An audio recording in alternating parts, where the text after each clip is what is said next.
They kicked me out, with just $5, and a bag, hope you rot on the street, now they're begging me to come back. I walked out of my son's house, hearing the door click shut behind me, and the still echoing laughter in the hallway. My son Jason slid a crumpled $5 bill into the pocket of my fading jacket and said in a voice colder than the Ohio winter, "Here's $5. Use it to find a grave with a view." The sound of the door closing behind me was light, deliberate, final. Not a slam, just the soft click of dismissal, as if he had taken out the trash.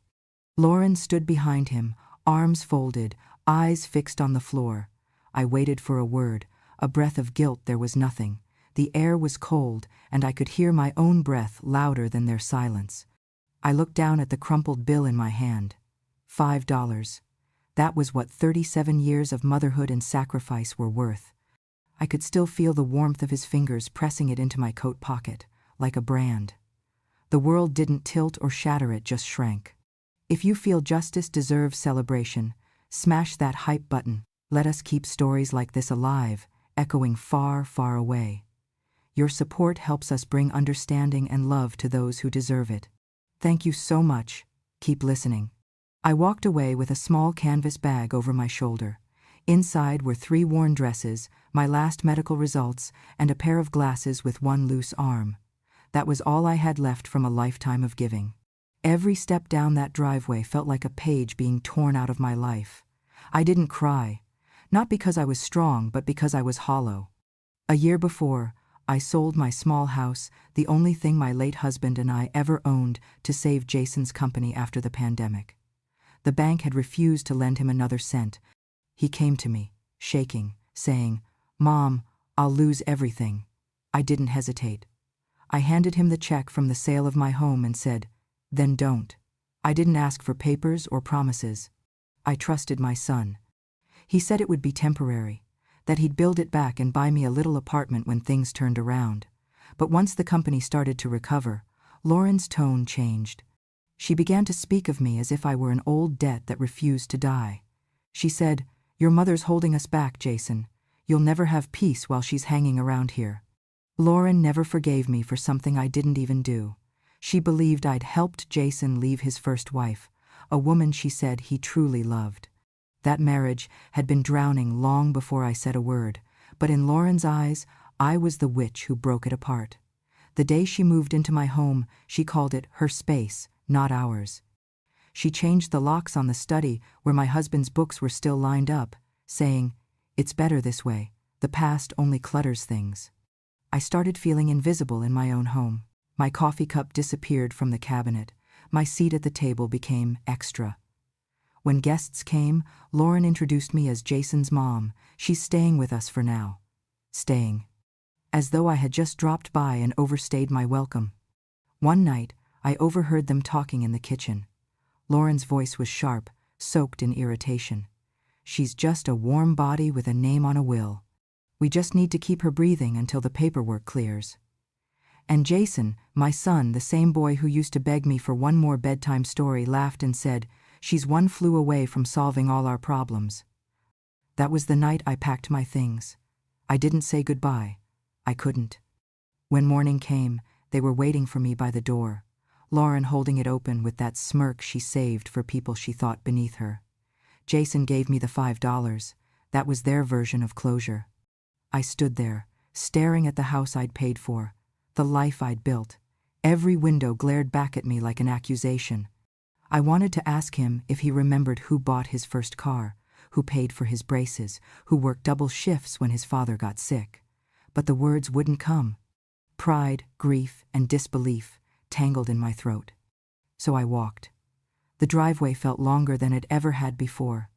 The mailbox with my last name looked foreign. The pavement was uneven, and the sun was merciless, as if mocking my foolishness. With each step, the weight of the bag grew heavier, not because of what was inside, but because of everything that wasn't. By the time I reached the end of the street, the only thing left of my life behind me was the echo of a soft closing door and a $5 bill burning in my pocket like proof that love could, indeed, run out. I arrived at Isabella's house, carrying the same canvas bag that had followed me since that morning, the one that still smelled faintly of my old home. Isabella had been my friend for 40 years, back when our husbands worked together and our children still played in the same yard. She had always been the sensible one, the kind of woman who read fine print and never trusted a smile. I used to tease her for it. That afternoon, when I showed up on her porch, half frozen and holding that bag like it contained my last heartbeat, she didn't ask questions. She simply opened the door and said, "Come in, Edna. Sit down before the wind cuts you in half." Her house smelled like lemon polish and quiet. The world outside felt loud and cruel. Inside, it was all stillness and sympathy. I told her what happened, not in detail, because the words hurt to form. She listened without interrupting, her face changing from pity to something harder, like stone. When I finished, she stood up and said, "Let me check something." She disappeared into her small office. The one her husband used to joke was her courtroom, and the sound of keys tapping on a laptop broke the silence. I waited, clutching my coat like it could protect me from what was coming. When she came back, her face had drained of color. She held the laptop out to me, and her voice was trembling. "Edna, according to the state of Ohio, you don't exist anymore. You died 2 months ago." The room tilted. I thought I misheard her. "What did you say?" She turned the screen toward me. There it was, my name, my birth date, my social security number, and beneath it, deceased. Certificate issued, August 4th. I felt my lungs seize. I couldn't even cry. I stared at the word like it was a lie the world had agreed upon. I whispered, "They really did it." Isabella looked at me. "Who did what?" "If I'm alive, they can't get the insurance money." My voice came out flat. "They killed me on paper, Bella, Jason, and Lauren." Isabella sank into the chair opposite me, her hands covering her mouth. "Jesus, Edna." I reached into my bag and took out the $5 bill, the same one Jason had shoved into my coat. I laid it on her table. "That's all I have left, $5 and a heart that doesn't know how to stop beating." She looked at me for a long time, eyes glassy but fierce. Then she said quietly, "Then let's make that $5 count for something. If you feel justice deserves celebration, smash that hype button. Let us keep stories like this alive, echoing far, far away. Your support helps us bring understanding and love to those who deserve it. Thank you so much. Keep listening." She made tea while I sat there numb. The steam fogged my glasses, and for a strange moment I thought maybe this was all a misunderstanding, a clerical error, some bureaucratic nightmare that could be fixed with a phone call. But Isabella's face told me otherwise. She had seen too many cases, too many signatures forged by people who swore to love one another. We spent the next hour going through what I still had: letters, my expired driver's license, a few old tax documents.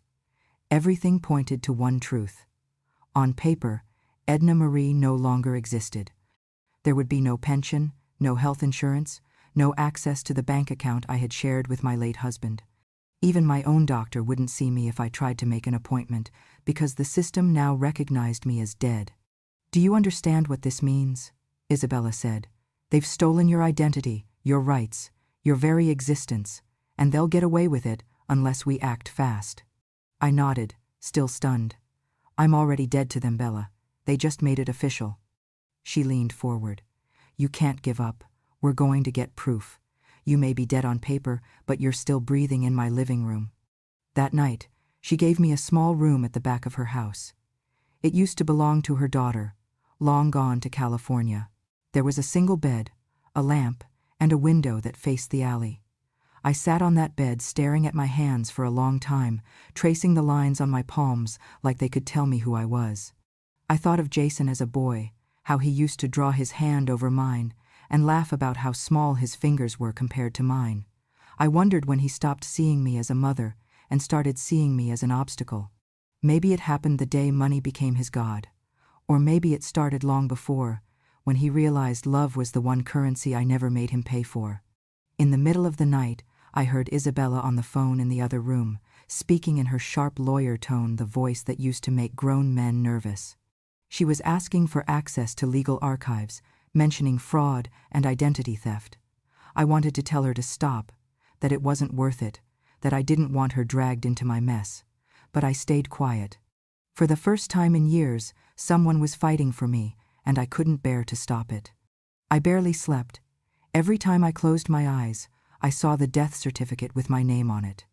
I imagined Lauren signing the forms, her manicured fingers holding the pen steady while Jason stood beside her, arms crossed. Maybe he hesitated, maybe he didn't. Either way, they'd buried me without a coffin. When morning came, Isabella knocked on my door holding a mug of coffee. "Eat something," she said. "We have a lot to do." I took the cup, my hands trembling slightly. "What happens next?" She smiled, the kind of smile that means war. "Next," she said, "we make the living rise from the dead." The morning I decided to stop being dead, the sky over Ohio was pale and dry. Isabella had spent the night drafting letters to every authority she knew, and by dawn she was snoring softly on the couch with her glasses still on. I watched her sleep for a while. There was something oddly comforting about the quiet determination in that woman. She was my last ally, but I knew that what had been stolen from me could not be returned in silence. By 8, I was walking toward the old house on Maple Street, the one I used to call home. I carried nothing but my bag, a hammer, a roll of red fabric, and a paintbrush I borrowed from Isabella's shed. When I reached the gate, I saw the garden I'd once tended, now trimmed into sterile perfection. Not a single wildflower remained. Lauren's taste was always clean, sharp, and lifeless. The mailbox still said Jason and Lauren Carter. My name had been scrubbed away. I hammered 2 nails into the fence post and unrolled the banner. The letters were uneven, my hands shaking as I painted them in thick black strokes. "My name is EDNA. They said I'm dead, but I'm still alive, and I'm here to take my name back." When I hung it, the wind caught the fabric, snapping it loud enough to turn a few heads down the street. A man mowing his lawn stopped. A woman walking her dog took out her phone. Within minutes, someone called the news. I didn't plan it to go viral. I only wanted to be seen to prove that I existed. 15 minutes later, the front door opened. Lauren's voice sliced through the air. "What the hell are you doing, Edna?" I didn't answer. Jason appeared behind her, his hair perfect, his expression flat. He looked at me like a stranger loitering outside his property. "You need to leave before I call the police," he said. I turned to him. "They won't arrest a dead woman." Lauren hissed. "You're embarrassing yourself." "No," I said quietly. "I'm reminding you that I'm still here." A car stopped nearby. A reporter and a cameraman got out. The woman approached with cautious curiosity. "Ma'am, are you the one who put up this banner?" "Yes," I said. "I'm the woman who died 2 months ago, according to her own son." Lauren's face drained of color. Jason started to speak, but the reporter was faster. "Would you like to explain, sir? Your mother says she's been declared deceased." He stammered. "That's absurd." "She's confused." "Confused?" I took the $5 bill from my pocket, held it up to the camera. This is what he gave me before he shut that door in my face. $5. That's how much my life was worth to him. The cameraman zoomed in on my hand. The bill looked small and tired between my fingers. I said, "I keep it because it reminds me that I'm still alive and because even the dead deserve proof of what was taken from them." The reporter looked stunned. A few neighbors had come out now, whispering, filming on their phones. The air was thick with curiosity, and under it, his shame. Lauren muttered something to Jason, and they both retreated inside, slamming the door. But it was too late. The world outside had already begun to watch. Within hours, the footage was everywhere. Headlines appeared, "Ohio woman declared dead stands, outside son's home claiming fraud." I didn't read the comments, but Isabella did. She said people were furious, some wanted to help, some just wanted the spectacle. I didn't care about either. I only cared that my name was being spoken again. That evening, a young journalist called Isabella's landline. She wanted to interview me for a follow-up segment. Isabella asked if I was sure, and I said yes. I didn't want pity, I wanted witnesses. The next day, we sat outside the same fence, under that same banner, now rippling like a flag. The reporter asked softly, "Why are you doing this, Edna?" I said, "Because when they erased my name, they didn't just steal money. They stole proof that I ever mattered, and I won't die quietly twice. She asked about the $5 again, and I lifted it, smoothing the creases against my knee. This, I said, is the price my son put on me. But I kept it to remember that I still have value, even when others forget. By the time she packed up her camera, the sun had dropped low, throwing long shadows across the yard. I stood there for a while, watching the lights flick on inside the house that used to be mine. Behind those curtains, Jason and Lauren were probably panicking, whispering about damage control. They didn't understand that what they feared most had already happened. I was no longer silent. If you're listening to this, remember this part. If you feel justice deserves celebration, smash that hype button. Let us keep stories like this alive, echoing far, far away. Your support helps us bring understanding and love to those who deserve it. Thank you so much. Keep listening. 2 days later, the insurance company called Isabella. The investigation into my death was reopened. A representative visited her office, asking for documentation, timelines, proof of life. Proof of life, that phrase made me laugh when she told me. All I had to do to prove I was alive was breathe, but for the system, I needed paper, witnesses, evidence. By the end of the week, the state attorney's office had received a report. The fraudulent certificate, the suspicious policy, the matching signatures. Someone had to sign off on my death, and soon we'd find out who. The night before the news broke, Isabella sat with me on her porch. She poured 2 cups of tea and said, "You realize they'll come after you now, right?" I smiled faintly. They already did. They just didn't finish the job. The wind rustled through the trees, carrying the faint scent of the flowers Lauren had once replaced with gravel. I watched the banner from across the street, fluttering in the dark like a warning, like a heartbeat. For the first time in months, I slept without fear. Because even the dead, once they start speaking, are impossible to silence. The banner did what I never could. It made them careless. Lauren, in her fury, called the insurance company to clarify her side, and that call was recorded. Isabella got a copy through a friend still working in the state office. In that call, Lauren slipped. She mentioned the policy, the release date, and the death certificate that already cleared. That was the first thread. Isabella pulled until the whole tapestry came apart. She spent days on the phone, cross-checking every document tied to my name. One night, I woke up to find her sitting at the kitchen table, surrounded by stacks of printed files. Her glasses were sliding down her nose, and her laptop glowed blue in the dark. "Edna," she said without looking up, "I think I've found how they did it." The death certificate had been issued by Dr. Alan Pierce, a man who had once borrowed money from me when his clinic nearly went under. I remembered giving him a check for $3,000 and a promise. "You'll pay me back when you can." He never did. Now he'd paid me back in full by signing my death. Isabella explained it carefully, like she didn't want to break me. The certificate skipped every required step. No medical record, no coroner confirmation, just a signature and a date. The insurance claim that followed listed Lauren Carter as the primary beneficiary of a $500,000 life insurance policy taken out 3 months before my death. My signature was at the bottom, shaky but convincing. I stared at it for a long time. "That's not my hand." "I know," Isabella said. "They traced it from your old tax forms. But it's enough to pass casual review." The idea that they hadn't just erased me, but planned it, filled me with a cold that no blanket could fight. They had thought it through every paper, every loophole. It wasn't a mistake. It was a slow, deliberate burial. If you feel justice deserves celebration, smash that hype button. Let us keep stories like this alive, echoing far, far away. Your support helps us bring understanding and love to those who deserve it. Thank you so much. Keep listening. Isabella pushed a stack of forms toward me. "I've filed preliminary complaints with the Insurance Fraud Bureau and the state attorney. Tomorrow morning, we deliver the originals." I touched the forged signature again. "They thought I'd never see this." "They thought you'd never breathe again," she said. We drove to the courthouse early, before the heat set in. Isabella had packed the files into a leather folder.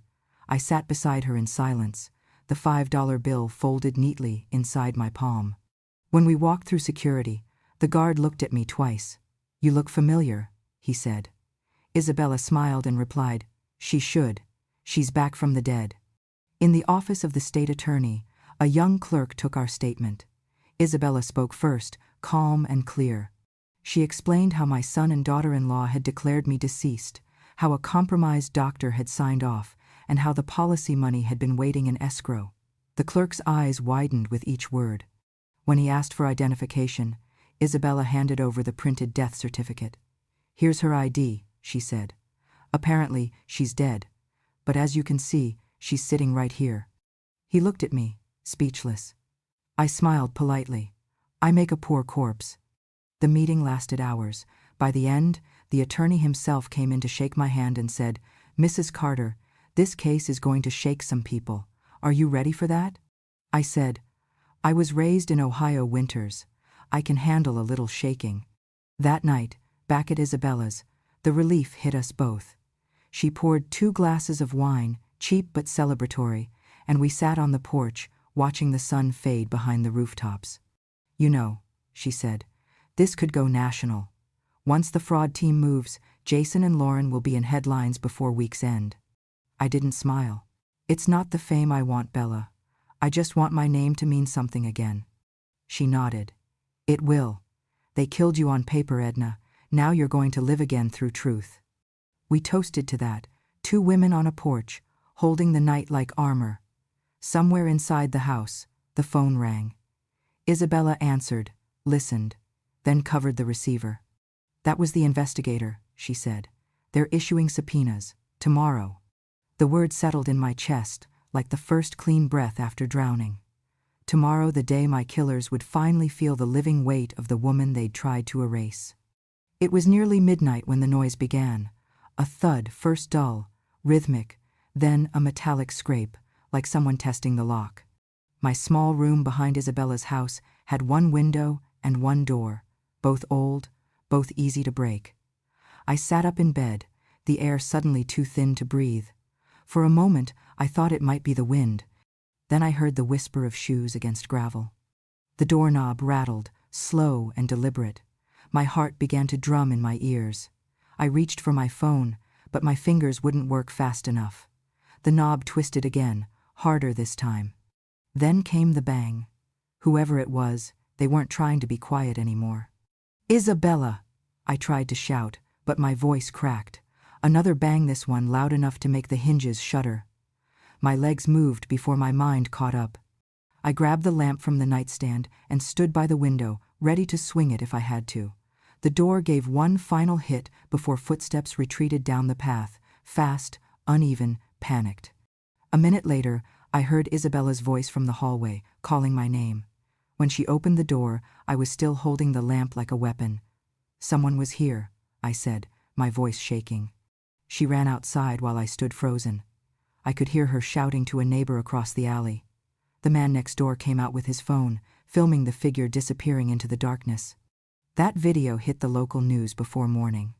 The headline read, "Attempted break-in at home of dead woman in insurance scandal." The footage was grainy, but the shape was unmistakably male, tall, heavy-set, wearing gloves. Isabella turned off the television when she saw it. "They're desperate," she said.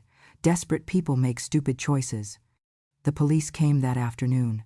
They dusted the door for prints, took photos, asked questions. One of them, a younger officer, found the half-full glass of water on my nightstand. "You drink from this last night?" he asked. I nodded. He sniffed it, frowned, then slipped it into an evidence bag. Hours later, they called back. Traces of benzodiazepine, a sedative, the kind that makes you sleep so deeply you never hear the next sound. I don't remember collapsing, but Isabella told me later that I went pale and fell against the wall. The next thing I knew, I was in a hospital bed, machines humming quietly beside me. The doctor said I'd been given a small dose enough to disorient, not to kill. I suppose that was supposed to comfort me. It didn't. When I woke again, there was a camera crew outside the hospital doors. Reporters wanted to know if I thought Jason and Lauren had sent someone. I didn't answer. I just asked for my $5 back from Isabella's purse. I needed to feel it in my hand. If you feel justice deserves celebration, Smash that hype button. Let us keep stories like this alive, echoing far, far away. Your support helps us bring understanding and love to those who deserve it. Thank you so much. Keep listening. 2 detectives visited that evening. One of them, a woman named Ramirez, took out her notepad. "Mrs. Carter," she said, "we've confirmed that the glass in your room contained traces of the same sedative prescribed to your daughter-in-law. Did you know that?" My lips went dry. "She used to keep them in her bathroom cabinet," I said quietly. "For anxiety," she claimed. Ramirez nodded. "We'll need to bring her in for questioning." The other detective, older and skeptical, asked, "Do you really think your son would go this far, ma'am?"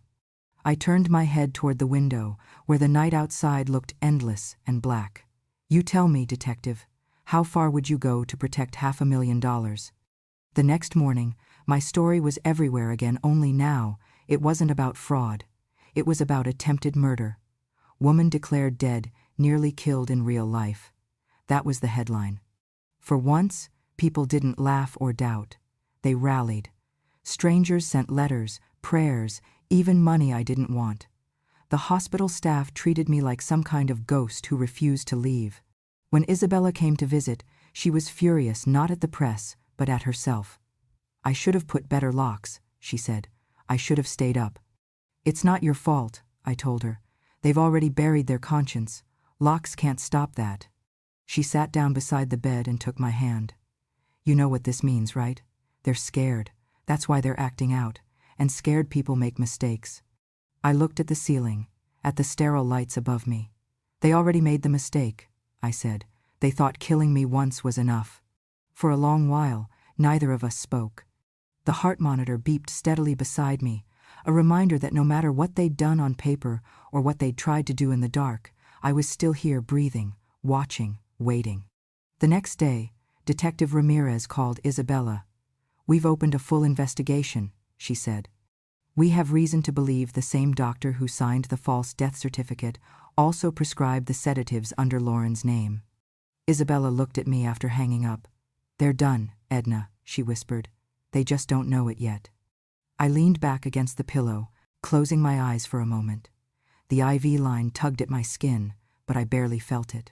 The cold outside had crept into my bones, but it didn't scare me anymore. Because I finally understood something I hadn't before: death wasn't the worst thing they could give me. Silence was, and I had already broken that.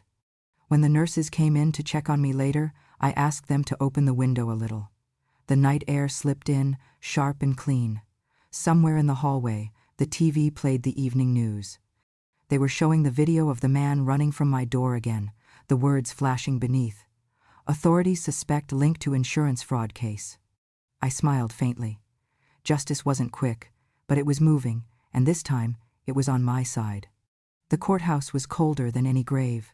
The marble floors echoed with the sound of shoes and whispers, each step a reminder that I was supposed to be underground. Isabella walked beside me, her briefcase clutched tight, her lips set in that line that meant she wouldn't rest until the truth was nailed to the wall. Cameras flashed outside as we entered, reporters shouting, microphones lunging forward, flashes like lightning in a storm. Inside, it smelled like paper, coffee, and nerves. The hearing room was small, but packed lawyers, journalists, a few curious citizens who wanted to see the woman who'd come back from the dead. I sat at the plaintiff's table, my hands folded neatly, that $5 bill pressed between my palms. Across the aisle sat Jason and Lauren. He looked smaller than I remembered, deflated, like a man who finally realized money couldn't buy silence. She, on the other hand, still held her chin high, like defiance could disguise rot. When the judge entered, everyone stood. He was an older man, gray-haired, eyes sharp behind his glasses. I'd seen him before, years ago, at a community fundraiser. Back then, he'd shaken my hand and told me my son was a fine young man. Life has a dark sense of humor. Isabella opened with precision, her voice calm and cutting. "Your Honor, my client, Mrs. Edna Marie Carter, stands before this court as proof that truth can't be buried by ink and greed." She laid out the documents one by one. The fraudulent death certificate, the forged insurance policy, the transfer of assets. Each paper hit the table with the quiet authority of a hammer. They didn't just steal her money, Isabella continued. They stole her existence. Lauren's attorney tried to object, claiming there was misunderstanding and mental confusion. Isabella cut through it. Confusion doesn't forge signatures. Confusion doesn't sedate an elderly woman in her own room. Confusion doesn't cash $500,000. The judge raised an eyebrow. You have evidence of that? She nodded and turned to the monitor. The lights dimmed. The first video played, Lauren's own live stream, the one she thought had been deleted. In it, she sneered into her phone, her voice dripping with disdain. The old witch doesn't even know what's coming. I'm tired of pretending she's still useful. She's already half dead, just waiting for paperwork. The courtroom went silent, except for the faint hum of the speakers. Lauren's hands trembled. Then came the second clip, caught from a security camera near Isabella's house, the figure running from my door, the evidence of attempted break-in. Isabella narrated. This occurred days before Mrs. Carter was hospitalized for sedative exposure. The prescription traced to Mrs. Lauren Carter. The judge leaned forward. You're telling me the defendant attempted to murder her mother-in-law after already filing a fraudulent death certificate? Not attempted, Your Honor, Isabella replied. She simply failed. The murmurs rippled through the room. I could feel every heartbeat in my chest, but I stayed still. My eyes found Jason's. He didn't look at me, only at the floor, his jaw tight. He'd aged 10 years since the last time I saw him. When it was my turn to speak, I stood slowly. The judge gestured for quiet. I walked to the center of the courtroom, my shoes barely whispering against the tile. I held the $5 bill between my fingers. My son once called me a body not yet buried, I said softly. He was wrong. I was buried long before this under his debt, his anger, his wife's poison words. But today, I dig myself out, not because I want revenge, but because I refuse to let my name rot in the ground they dug for me. Lauren shifted uncomfortably, but I didn't stop. I loved my son. I sold my home for him. I gave him everything. And when there was nothing left to take, he took my name. He turned me into paperwork. But you can't forge conscience, Your Honor. You can't sign away truth. I turned toward Jason. You were my heartbeat once. Now you're just the echo of it. Isabella stepped beside me, her voice low but steady. Your Honor, my client seeks not only reinstatement of her legal identity, but the full investigation of those who profited from her erasure. The judge looked down at the documents before him, then back at us. Mrs. Carter, he said, I've presided over hundreds of cases in my life, some about greed, some about betrayal, but this is evil dressed as family. He picked up his gavel. By the authority of the state of Ohio, I hereby declare that Edna Marie Carter is legally alive. The sound of the gavel cracked through the room. I felt something inside me lift a weight I didn't know had a name. The judge continued, voice sharper now. The court orders immediate suspension of all accounts linked to the defendants Jason and Lauren Carter, pending a full criminal investigation for insurance fraud, falsification of public records, and attempted homicide. Lauren gasped. Jason's head dropped into his hands. I didn't move. I simply folded the $5 bill and slipped it back into my pocket, where it belonged. Reporters rushed outside as the bailiff escorted them out. Isabella gathered her papers, her face calm but triumphant. It's over, she whispered. I shook my head. No, it's beginning. Outside the courthouse, flashes went off again, but this time I didn't flinch. The wind was crisp, the kind that burns your lungs but feels like truth. Isabella walked beside me, and when a journalist shouted, Mrs. Carter, what will you do now that you have your life back? I paused, turned to the cameras, and said, I didn't get my life back. I just proved it was mine all along. They vanished from the headlines within weeks, their silence louder than any apology. That night, I sat by the window in Isabella's house, watching the stars. For the first time, my name meant something again. Not because the law said so, but because I refused to let lies become my legacy. Months passed before I could even step inside that house again. Time didn't heal it, rebuilt. The first thing I smelled when I opened that old front door again wasn't dust or decay, it was freedom. The house looked smaller than I remembered, stripped of all its grandeur by time and guilt. The furniture was gone, the floors bare, the walls echoing with ghosts of laughter that weren't mine anymore. I walked through each room quietly, touching the empty door frames like you'd touch a wound that's finally healed over. This was the same place they'd thrown me out of, and now it was mine again, by law, by justice, and by endurance. I didn't move back in. I didn't want to sleep under that roof. I wanted to turn it into something new, something alive. Isabella asked what I planned to do with it, and I told her, I want people to feel warmth here again, but not the kind you buy with family money, the kind you earn after the cold. So we built the Second Cup, a cafe for the forgotten. The name came to me one night when I was sipping weak hospital coffee, thinking about how the Second Cup always feels different, not better, not worse, just earned. Within a month, contractors came to sand the floors, paint the walls, and scrub the scent of betrayal from every surface. I chose deep brown wood, soft yellow light, and windows that opened wide. The backyard where Lauren once grew roses, only for show, became a small garden of wildflowers again, untamed but beautiful. The staff arrived slowly, one by one, through whispers and community bulletins.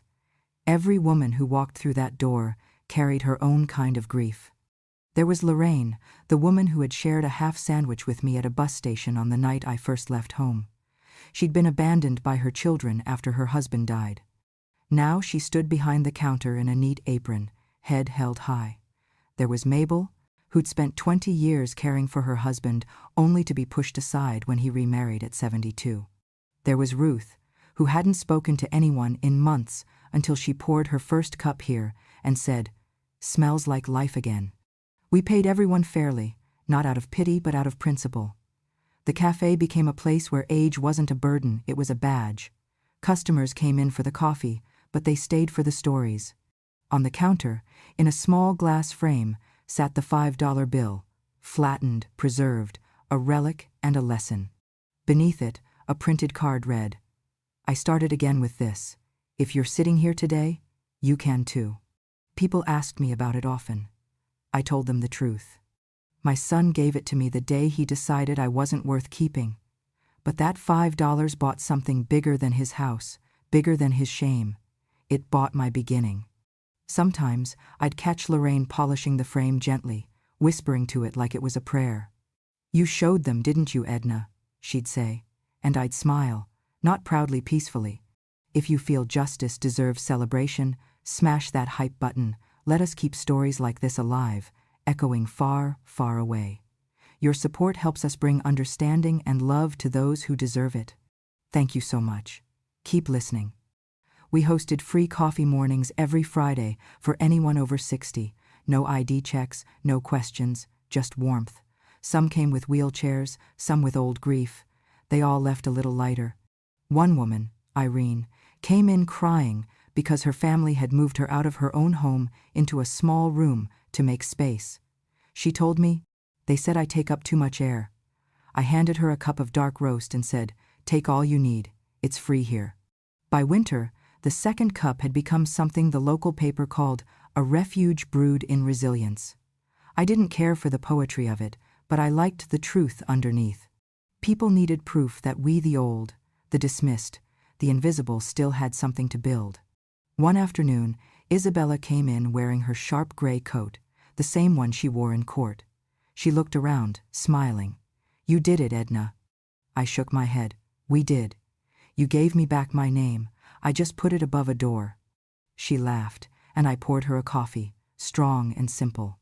Around us, the place buzzed with quiet conversation, the sound of spoons, low music, life.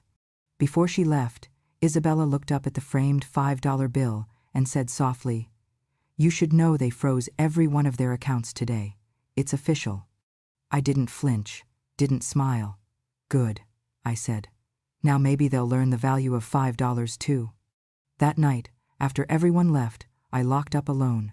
The chairs were stacked, the lights low, the smell of roasted beans hanging in the air. I stood behind the counter, tracing the glass over that bill. The woman reflected back at me was older, thinner, steadier. "The Second Cup," I whispered, reading the sign above the door. Second chances taste best when you've brewed them yourself. And for the first time in years, I let myself sit down and drink the last cup of the night slowly, quietly, savoring what it meant to be alive and unforgotten. The day the second cup opened, the sky was the color of cream in coffee, soft, calm, forgiving. The front steps were lined with marigolds, their bright petals trembling in the morning breeze. I stood at the doorway, not in celebration, but in quiet disbelief. The same door that had once shut in my face now stood open, wide and welcoming. Inside, the aroma of roasted beans drifted through the air, blending with the laughter of women who had once been forgotten by everyone but themselves. Lorraine bustled behind the counter, straightening napkins like a general preparing her troops. Her hair was pinned neatly, her name tag slightly crooked. Manager, it read, though I told her she didn't need one. The place was full before noon. Reporters came, cameras flashing. Regular people too, neighbors, curious strangers, faces I hadn't seen in years. They came to drink, but stayed to witness something they couldn't quite name. I watched from the back corner, unseen at first, sipping from a chipped mug that once belonged to my husband. Isabella stood beside me, dressed in that same gray coat, her expression equal parts pride and exhaustion. "You should go cut the ribbon," she said softly. I shook my head. "Not today. It's not my ribbon to cut." Lorraine stepped forward instead, holding the scissors with shaking hands. She looked over her shoulder at me for a heartbeat, and I nodded. The blades closed, the red ribbon fell, and applause broke out, not loud or raucous, just warm, honest.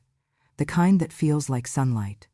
A reporter pushed through the crowd, microphone raised. "Mrs. Carter," she called, "a quick question. Do you forgive your son for what he did?" The room went silent. Even the espresso machine hissed and stopped. I set my cup down and stood slowly, feeling every eye turn toward me. I looked at the reporter, then past her, out the open door, where the autumn light touched the sign that read, "The second cup." "Forgiveness," I said quietly, "is for those who ask for it. My son hasn't asked, so, no, I don't forgive." She hesitated. "Then, do you seek revenge?" I smiled, not bitterly, just enough to steady the air. "No, I don't want revenge either. I only wanted to open a door for everyone who's ever had one slammed in their face." The crowd didn't cheer. They didn't need to. Some people simply nodded, understanding something deeper than words. Lorraine poured another round of coffee for a group of women near the window, her hands trembling just enough to make the cups clink. Isabella leaned close. "That was perfect." I shook my head again. That was honest. If you feel justice deserves celebration, smash that hype button. Let us keep stories like this alive, echoing far, far away. Your support helps us bring understanding and love to those who deserve it. Thank you so much. Keep listening. Later that afternoon, the crowd thinned. The cafe hummed softly with music and murmured conversations. I walked among the tables, listening to pieces of stories, the kind that don't make headlines. A widow finding her voice again. A woman laughing for the first time since her children stopped calling. Someone learning how to hope at 70. That was all I ever wanted. The framed $5 bill caught the light from the window. People stopped to look at it, sometimes snapping photos, sometimes just staring. Beneath the glass, the words gleamed. I started again with this. If you're sitting here, you can too. As evening settled, the last of the customers left, and Lorraine locked the front door. We sat together by the window with 2 cups of coffee, steam curling between us. "You ever think about what you'd say to him?" she asked quietly. "Jason?" She nodded. I thought for a long moment. I'd tell him I loved him once, that I still do, maybe, in the smallest, saddest way. But love doesn't mean letting someone bury you. I'd tell him that too. Lorraine reached across the table, touching my hand. "You're stronger than any of us, Edna." I smiled. "No, I just learned how to be alive twice." When she left, I stayed behind to close the lights. The street outside was empty now, the sign glowing faintly in the dark. I turned it off and was about to lock the door when I saw her. An older woman stood on the sidewalk, hesitating under the lamplight. Her coat was frayed, her shoes thin. She held something in her hand, a small, wrinkled bill. She caught my gaze and stepped closer, her voice barely a whisper. "I heard about this place on the news," she said. "I didn't know where else to go." I opened the door. The smell of coffee drifted out, warm against the cold night. She held up the bill between two trembling fingers. "It's all I have." I looked at it. A $5 note, creased and soft, just like mine once was. I smiled and stepped aside. "I once started again with exactly that," I said. "Your first cup's on the house. But your name, you'll have to keep that for yourself." She smiled back, eyes wet with something too old to be just sadness. She walked inside, and I turned the sign in the window from closed to open. And as she stepped inside, I realized the story had come full circle, not as revenge, but as recognition. Outside, the wind moved through the marigolds. Inside, another story began. And somewhere in the quiet between those two worlds, I realized sometimes resurrection isn't about coming back. It's about refusing to stay buried. You've been listening to my story, the story of how $5 and a broken heart turned into a second chance. Life doesn't always give you justice right away. Sometimes it waits until you're strong enough to stand up and claim it yourself. If my story touched you, if it made you believe that even the forgotten can rise again, don't let it end here. Hit subscribe to Grandma True Stories, where every voice, every wrinkle, and every hard-earned lesson finds a place to be heard. Because somewhere out there, another grandma is still waiting for her turn to speak, and with your help, she will. Thank you for listening. And remember, we may grow old, but we never grow silent.